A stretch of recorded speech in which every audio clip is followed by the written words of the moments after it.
ओम शांति। 6 फरवरी 2026 के ईश्वरीय महावाक्य है। पहले सुनते हैं मुरली का मुख्य पॉइंट्स। बाप दादा ने कहा, शिव बाबा निराकार और ऊंचते ऊंच रूहानी बाप है जो हमें रावण राज्य नर्क से छुड़ाकर सदगति देने और स्वर्गवासी बनाने के लिए कल्प कल्प भारत में आते हैं। मनुष्य के 84 लाख जन्म नहीं बल्कि अधिकतम 84 जन्म होते हैं। जो आत्माएं सतयुग की आदि में आती हैं वही इस पूरे चक्र को पार कर अंत में फिर से बाप से मिलती हैं। नेक्स्ट पॉइंट है बाबा का, संपूर्ण स्थिति वह है जहाँ निंदा स्तुति जय पराजय और सुख दुख में स्थिति एक रस रहे। दुश्मन या गाली देने वाले के प्रति भी वृत्ति में जरा भी कड़वाहट न आए। यह पुरुषोत्तम संगम युग है जहाँ स्वयं निराकार बाप आकर हम पतित भ्रष्टाचारी मनुष्य को राजयोग सिखाकर पावन और श्रेष्ठ लक्ष्मी नारायण जैसा देवता बनाते हैं। नेक्स्ट, ब्राह्मण परिवार की विशेषता अनेकता में एकता है। हमारा एक मत और संगठित वाइब्रेशन ही विश्व में एक राज्य एक धर्म की स्थापना करने का आधार बनेगा। वर्तमान में पूरी दुनिया 5 विकारों रूपी रावण की कैद में है और दुखी है। बाप आकर हमें इस शोक वाटिका से लिबरेट मुक्त कर सुखधाम का रास्ता दिखाते हैं। सदगति दाता केवल एक ही बाप है, इसलिए किसी भी देहधारी या साधु संत को याद करने के बजाय केवल एक गॉड फादर को याद करना ही सच्ची याद की यात्रा है। और अब सुनते हैं महावाक्यों को विस्तार से। मुरली का सार, मीठे बच्चे, अभी यह चढ़ती कला का समय है। भारत गरीब से साहूकार बनता है। तुम बाप से सतयुगी बादशाही का वर्षा ले लो। प्रश्न है बाबा का, बाप का कौन सा टाइटल श्री कृष्ण को नहीं दे सकते हैं? बाप का कौन सा टाइटल श्री कृष्ण को नहीं दे सकते हैं? उत्तर है बाबा का, बाप है गरीब निवास। श्री कृष्ण को देख ऐसे नहीं कहेंगे, श्री कृष्ण को ऐसे नहीं कहेंगे। वह तो बहुत धनवान है, उनके राज्य में सब साहूकार हैं। बाप जब आते हैं तो सबसे गरीब भारत है, भारत को ही साहूकार बनाते हैं। तुम कहते हो हमारा भारत स्वर्ग था, अभी नहीं है, फिर से बनने वाला है। गरीब निवास बाबा ही भारत को स्वर्ग बनाते हैं। गीत है बाबा का, आखिर वह दिन आया आज। ओम शांति। मीठे मीठे रूहानी बच्चों ने यह गीत सुना। जैसे आत्मा गुप्त है और शरीर प्रत्यक्ष है। आत्मा इन आंखों से देखने में नहीं आती है, इनकॉग्निटो है जरूर, परंतु इस शरीर से ढकी हुई है, इसीलिए कहा जाता है आत्मा गुप्त है। आत्मा खुद कहती है मैं निराकार हूँ, यहाँ साकार में आकर गुप्त बनी हूँ। आत्माओं की निराकारी दुनिया है, उसमें तो गुप्त की बात नहीं। परमपिता परमात्मा भी वहाँ रहते हैं, उनको कहा जाता है सुप्रीम। ऊंचते ऊंच आत्मा, परे ते परे रहने वाला परम आत्मा। बाप कहते हैं जैसे तुम गुप्त हो मुझे भी गुप्त आना पड़े। मैं गर्भ जेल में आता नहीं हूँ, मेरा नाम एक ही शिव चला आता है। मैं इस तन में आता हूँ तो भी मेरा नाम नहीं बदलता। इनकी आत्मा का जो शरीर है इनका नाम बदलता है, इनकी आत्मा का जो शरीर है इनका नाम बदलता है। मुझे तो शिव ही कहते हैं, सब आत्माओं का बाप। तो तुम आत्माएं इस शरीर में गुप्त हो, इस शरीर द्वारा कर्म करती हो, मैं भी गुप्त हूँ। तो बच्चों को यह ज्ञान अभी मिल रहा है कि आत्मा इस शरीर से ढकी हुई है। आत्मा है इनकॉग्निटो, शरीर है कॉग्निटो। मैं भी हूँ अशरीरी। बाप इनकॉग्निटो इस शरीर द्वारा सुनाते हैं। तुम भी इनकॉग्निटो हो, शरीर द्वारा सुनते हो। तुम जानते हो बाबा आया हुआ है भारत को फिर से गरीब से साहूकार बनाने। तुम कहेंगे हमारा भारत, हर एक अपने स्टेट के लिए कहेंगे, हर एक अपने स्टेट के लिए कहेंगे हमारा गुजरात, हमारा राजस्थान। हमारा हमारा कहने से उसमें मुँह रहता है। हमारा भारत गरीब है, यह सभी मानते हैं, परंतु उन्हें यह पता नहीं कि हमारा भारत साहूकार कब था, कैसे था? तुम बच्चों को बहुत नशा है, हमारा भारत तो बहुत साहूकार था, दुःख की बात नहीं थी, सतयुग में दूसरा कोई धर्म नहीं था, एक ही देवी-देवता धर्म था, यह किसको पता नहीं है? यह जो वर्ल्ड की हिस्ट्री ज्योग्राफी है, यह कोई नहीं जानते, अभी तुम अच्छी रीति समझते हो। हमारा भारत बहुत साहूकार था, अभी बहुत गरीब है, अब फिर बाप आए हैं साहूकार बनाने। भारत सतयुग में बहुत साहूकार था, जबकि देवी-देवताओं का राज्य था। फिर वह राज्य कहाँ चला गया, यह कोई नहीं जानते। ऋषि-मुनि आदि भी कहते थे, हम रचता और रचना को नहीं जानते हैं। बाप कहते हैं, सतयुग में भी देवी-देवताओं को रचता और रचना के आदि मध्य अंत का ज्ञान नहीं था। अगर उन्हों को अगर उन्हों को भी ज्ञान हो कि हम सीढ़ी उतरते कलयुग में चले जाएँगे, तो बादशाही का सुख भी न रहे। चिंता लग जाए, अभी तुमको चिंता लगी हुई है, हम सत्वप्रधान थे, फिर हम सत्वप्रधान कैसे बने? हम आत्माएँ जो निराकारी दुनिया में रहती थी, वहाँ से फिर कैसे सुखधाम में आए, यह भी ज्ञान है। हम अभी चढ़ती कला में हैं। यह 84 जन्मों की सीढ़ी है। ड्रामा अनुसार हर एक एक्टर नंबरवार अपने-अपने समय पर आकर पार्ट बजाएँगे।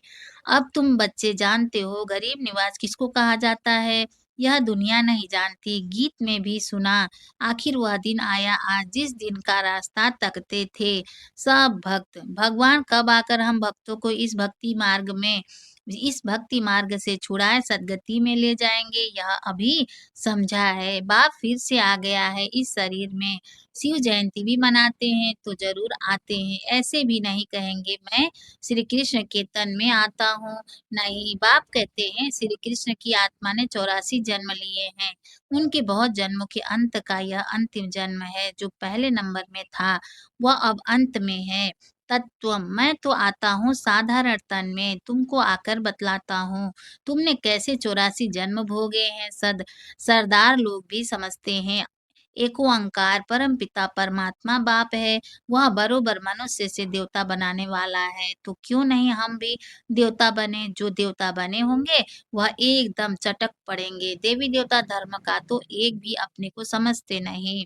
और धर्मों की और धर्मों की हिस्ट्री बहुत छोटी है, कोई भी 500 वर्ष की, कोई की 500 वर्ष की, कोई की 1250 वर्ष की, तुम्हारी हिस्ट्री है 5000 वर्ष की।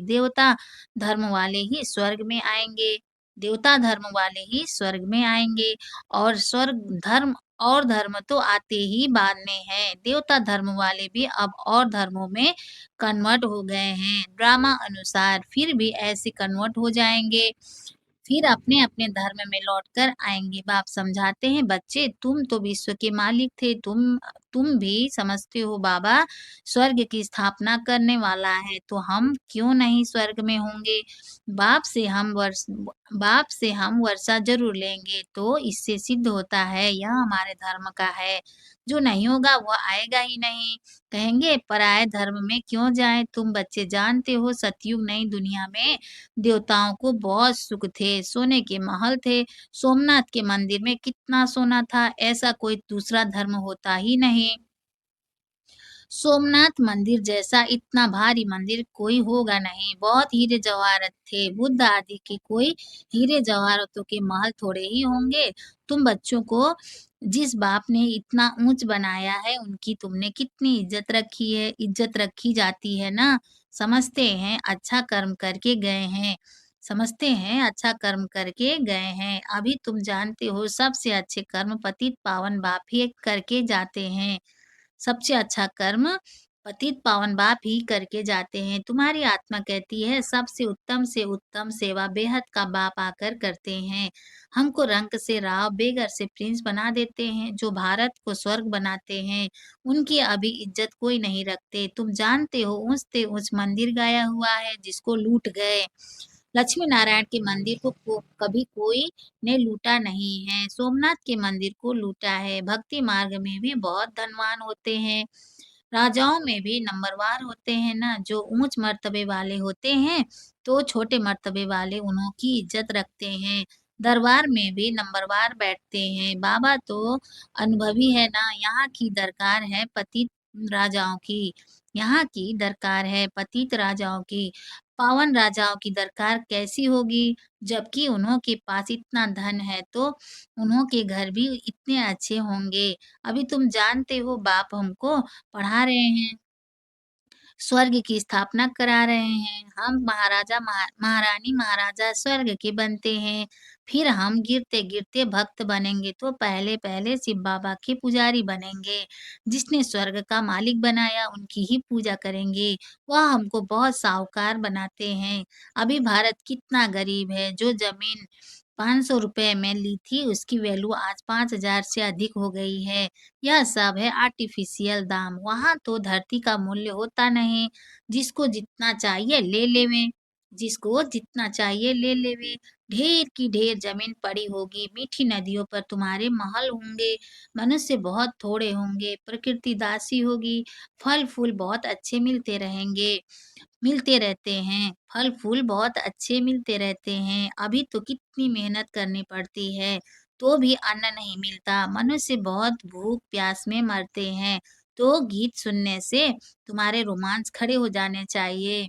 बाप को गरीब निवास कहते हैं। गरीब निवास का अर्थ समझा ना?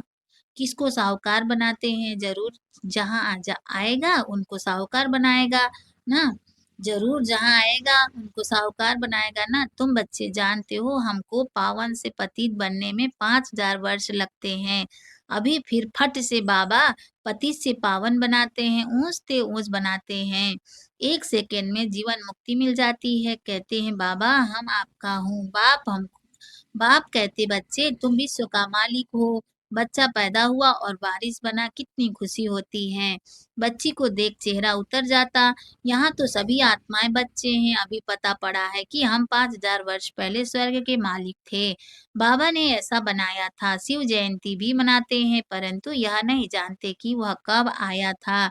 लक्ष्मी नारायण का राज्य था, यह भी कोई नहीं जानते। जयंती मनाते सिर्फ लिंग के बड़े बड़े मंदिर बनाते हैं परंतु वह कैसे आया, क्या आकर किया, कुछ भी नहीं जानते। इसको कहा जाता है ब्लाइंड फेथ, अंधश्रद्धा। उनको यह पता ही नहीं है कि हमारा धर्म कौन-सा है, कब स्थापन हुआ और धर्म वालों को पता है बुद्ध कब आया, तिथि तारीख भी है। शिव बाबा की, लक्ष्मी नारायण की कोई तिथि तारीख नहीं है। 5,000 वर्ष की बात तो को 5,000 वर्ष की बात को लाखों वर्ष लिख दिया है। लाखों वर्ष की बात किसको याद आ सकेगी? भारत में देवी-देवता धर्म कब था यह समझते नहीं हैं। लाखों वर्ष के हिसाब से तो भारत की आबादी सबसे बड़ी होनी चाहिए। भारत की ज़मीन भी सबसे बड़ी होनी चाहिए। लाखों वर्ष में कितने मनुष्य पैदा होते, बेशुमार मनुष्य हो जाएँ। इतने तो नहीं इतने तो हैं नहीं और ही कमती हो गए हैं। यह सब बातें बाप बैठ समझाते हैं, मनुष्य सुनते हैं तो कहते हैं यह बातें तो कभी नहीं सुनी, ना कोई शास्त्र में पढ़ी।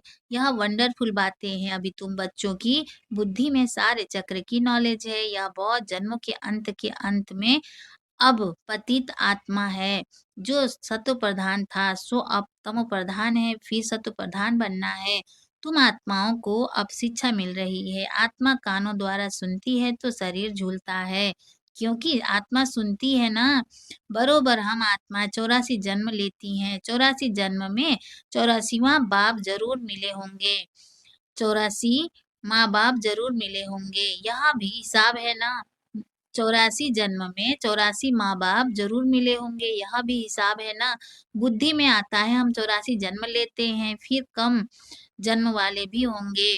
ऐसे थोड़े ही यहाँ सब 84 जन्म लेंगे, बाप बैठ समझाते हैं। शास्त्रों में क्या-क्या लिख दिया है। तुम्हारे लिए तो फिर भी 84 जन्म कहते, मेरे लिए तो अनगिनत बेशुमार जन्म कह देते हैं। कण-कण में पत्थर भीतर में ठोक दिया है। बस जिधर देखता हूँ तू ही तू, कृष्ण ही कृष्ण है। मथुरा वृंदावन में ऐसे कहते रहते हैं। कृष्ण ही सर्वव्यापी है। राधे पंथी वाले फिर कहेंगे राधे ही राधे। तुम भी राधे, हम भी राधे। तो एक बाप ही बरोबर गरीब निवाजे। भारत जो सबसे साहूकार था अभी सबसे गरीब बना है, इसीलिए मुझे भारत में ही आना पड़े। यह बना बनाया ड्रामा है, इसमें जरा भी फर्क नहीं हो सकता। ड्रामा जो शूट शूट हुआ वह हूबहू रिपीट होगा, इसमें पाई का भी फ़र्क नहीं हो सकता। ड्रामा का भी पता होना चाहिए। ड्रामा माना ड्रामा वह होते हैं हद के ड्रामा, यह है बेहद का ड्रामा। इस बेहद के ड्रामा के आदि मध्य अंत को कोई नहीं जानते। तो गरीब निवास निराकार भगवान को ही मानेंगे, श्री कृष्ण को नहीं मानेंगे। श्री कृष्ण तो धनवान सतयुग का प्रिंस बनते हैं, भगवान को तो अपना शरीर है नहीं। वह आकर तुम बच्चों को धनवान बनाते हैं, तुमको राजयोग की शिक्षा देते हैं, पढ़ाई से बैरिस्टर आदि बनकर फिर कमाई करते हैं। बाप भी तुमको अभी पढ़ाते हैं, तुम भविष्य में नर से नारायण बनते हो, तुम्हारा जन्म तो होगा ना। ऐसे तो नहीं स्वर्ग कोई समुद्र से निकल आएगा। ऐसे तो नहीं स्वर्ग कोई समुद्र से निकल आएगा। श्री कृष्ण ने भी जन्म लिया ना, कंसपुरी आदि तो उस समय थी नहीं। श्री कृष्ण का कितना नाम गाया जाता है, उनके बाप का गायन ही नहीं। उनका बाप कहाँ है? उनका बाप कहाँ है? जरूर श्री कृष्ण किसी का बच्चा होगा ना। श्री कृष्ण जब जन्म लेते हैं तब थोड़े बहुत पतित भी रहते हैं। जब वह बिल्कुल खत्म हो जाते हैं, तब वह गद्दी पर बैठते हैं, अपना राज्य लेते हैं। तब से ही उनका संवत शुरू होता है। लक्ष्मी नारायण से ही संवत शुरू होता है। तुम पूरा हिसाब लिखते हो। इनका राज इतना समय, फिर इनका इतना समय, तो मनुष्य समझेंगे यह कल्प की आयु बड़ी हो नहीं सकती। 5000 वर्ष का पूरा हिसाब है, तुम बच्चों की बुद्धि में आता है ना। हम कल स्वर्ग के मालिक थे, बाप ने बनाया था, तब तो उनकी हम शिव जयंती मना रहे हैं। तुम सबको जानते हो, क्राइस्ट, गुरु नानक आदि फिर कब आएंगे यह तुमको नॉलेज है। वर्ल्ड की हिस्ट्री, ज्योग्राफी हूबहू रिपीट होती है, यह पढ़ाई कितनी सहज है। तुम स्वर्ग को जानते हो, बरोबर भारत स्वर्ग था। भारत अविनाशी खंड है, भारत जैसी महिमा और कोई की हो नहीं सकती। सबको पतित से पावन बनाने वाला एक ही बाप है। अच्छा, मीठे मीठे सिकिलधे बच्चों प्रति माता पिता बाप दादा का याद प्यार और गुड मॉर्निंग। रूहानी बाप की रूहानी बच्चों को नमस्ते। हम रूहानी बच्चों की रूहानी माता पिता बाप दादा को याद प्यार गुड मॉर्निंग। नमस्ते बाबा, नमस्ते बाबा, नमस्ते बाबा। शुक्रिया बाबा, शुक्रिया। धारणा के लिए मुख्य सार है, फर्स्ट पॉइंट है बाबा का, ड्रामा के आदि मध्य अंत का ज्ञान बुद्धि में रखते हुए सब चिंताएं छोड़ देनी है, एक सत्व प्रधान बनने की चिंता रखनी है। सेकंड पॉइंट है बाबा का, गरीब निवास बाबा भारत को गरीब से साहूकार बनाने आया है, उनका पूरा पूरा मददगार बनना है, अपनी नई दुनिया को याद कर सदा खुशी में रहना है। वरदान है बाबा का, दिल में सदा एक राम को बसाकर सच्ची सेवा करने वाले माया जीत विजयी भाव। दिल में सदा एक राम को बसाकर सच्ची सेवा करने वाले माया जीत विजयी भाव विस्तार है बाबा का। हनुमान की विशेषता दिखाते हैं कि वह सदा सेवाधारी महावीर था, इसलिए खुद नहीं जला लेकिन पूंछ द्वारा लंका जला दी। तो यहाँ भी जो सदा सेवाधारी हैं वही माया के अधिकार को खत्म कर सकते हैं। जो सेवाधारी नहीं वो माया के राज्य को जला नहीं सकते। हनुमान के दिल में सदा एक राम बसता था, तो बाप के सिवाय और कोई दिल में न हो, अपने देह की स्मृति भी न हो, तब माया जीत विजयी बनेंगे। स्लोगन है बाबा का, जैसे आत्मा और शरीर कंबाइंड है, ऐसे आप बाप के साथ कंबाइंड रहो। जैसे आत्मा और शरीर कंबाइंड है, ऐसे आप बाप के साथ कंबाइंड रहो। अब व्यक्ति सारे हैं बाबा का, एकता और विश्वास की विशेषता द्वारा सफलता संपन्न बनो। एकता और एकता और विश्वास की विशेषता द्वारा सफलता संपन्न बनो। विस्तार है, संगठन में हर एक की विशेषता को देखना, विशेषता ही ग्रहण करना और कमजोरियों को मिटाने का प्रयत्न करना, यही विधि है एकता का संगठन मजबूत करने की। जैसे आप सबका उठना बोलना चलना एक जैसा है, या सबकी एक जैसी बातें, एक ही गति, एक ही रीति, एक ही नीति है, ऐसे ही संस्कार भी समान दिखाई दे। भिन्नता होते भी एक दो में विश्वास रख सबके विचारों को सत्कार दो, यही एकता का आधार है। अच्छा, ओम शांति।